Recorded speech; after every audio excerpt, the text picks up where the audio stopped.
NSDLच्या IPOचा मार्ग ऑलरेडी मोकळा झाला आणि त्यानंतर आता NSE बाबत दोन पॉझिटिव्ह न्यूज मार्केटमध्ये येताना दिसत आहेत.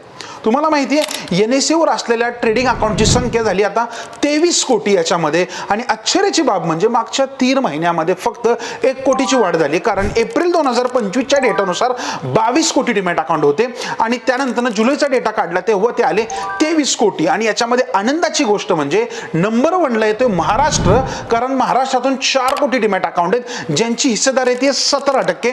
त्याच्यानंतर 2 नंबरला आहे उत्तर प्रदेश, तिकडून आहेत 2.5 कोटी डीमॅट अकाउंट, त्यांचा वाटा येतोय टोटल मध्ये 11%. त्याच्यानंतर गुजरात मधून 2 कोटी डीमॅट अकाउंट आणि पश्चिम बंगाल आणि राजस्थान मधून जवळपास 1.3 कोटी डीमॅट अकाउंट ओपन झालेले याच्यामध्ये. आणि याचा बेनिफिट असा झालाय NSE चा जो इन्व्हेस्टर प्रोटेक्शन फंड आहे त्याच्यामध्ये 22%पेक्षाही जास्त वाढ पाहायला मिळालेली आहे आणि तो जून अखेरीस 2573 कोटी रुपये एवढा झालेला याच्यामध्ये. आता हे सगळं झाल्यानंतर आणखीन एक महत्वाची बाब NSE बाबत ती येते म्हणजे NSE आता सेटलमेंटला तयार झालेला आहे, कारण तुम्हाला माहिती आहे त्यांचं कोलोकेशन आणि डार्क फायबर संदर्भात ऑलरेडी सेबीकडे प्रकरण चालू होतं आणि त्याच्यामध्ये त्यांनी 1400 कोटी रुपये भरायची तयारी दाखवली आहे. ऍक्च्युली सेबीने अजून याला अप्रूव्हल नाही दिलेलं, पण तुम्हाला काय वाटतं NSE हे कशासाठी करतंय? इन्व्हेस्टरला अट्रॅक्ट करण्यासाठी, खरंच याच्यातून बाहेर पडण्यासाठी का तिसरंच काय याच्यामध्ये घडतंय? कमेंट करायला विसरू नका.